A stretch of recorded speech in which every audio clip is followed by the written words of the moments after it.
Ito na yung katatapos na salpukan mga bossing sa Blue by Blue. Isa nga po sa mga undercard mga bossing ang laban ng Villanueva versus Arizola, kung saan ay natapos nga po ito sa isang brutal knockout sa round 3. Matapos nga po kamadahin nitong si Arigula ang bata ng Sanman na si Villanueva. Kaso nga lang mga bossing ay biglang bumitaw ng isang hook itong si Villanueva dahilan ng pagkaidlip sa ibabaw ng luna nitong si Arigula. May bagong record ngayon itong si Villanueva na 5 wins 3 KOs at walang talo, habang lumagapak naman sa 6 wins 3 KOs at may 4 na talo na itong si Arigula. Undercard din dyan ang kapatid ni Gio Santissima na si Gabriel Santissima, kung saan ay isang brutal knockout naman sa round 2 ang ipinatikim nitong si Gabriel Santissima sa kanyang nakalaban na si Jello Bacalso. May malinis na record na nga po ngayon itong si Santissima mga bossing na 6 wins 5 KOs at walang talo.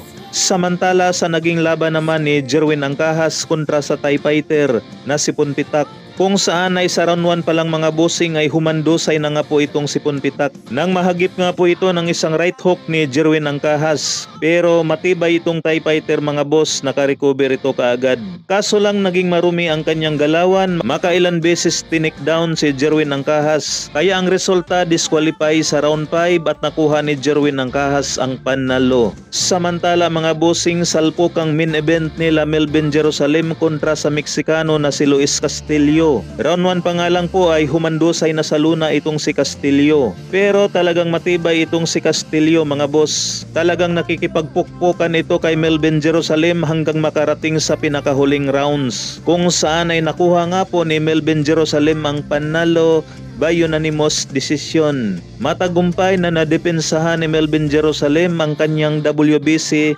minimum weight world title. Umabanti ngayon ang kanyang record sa 23 wins, 12 KOs at may 3 talo, habang nadungisa naman sa unang pagkakataon ang nooy malinis na kartada nitong si Luis Castillo.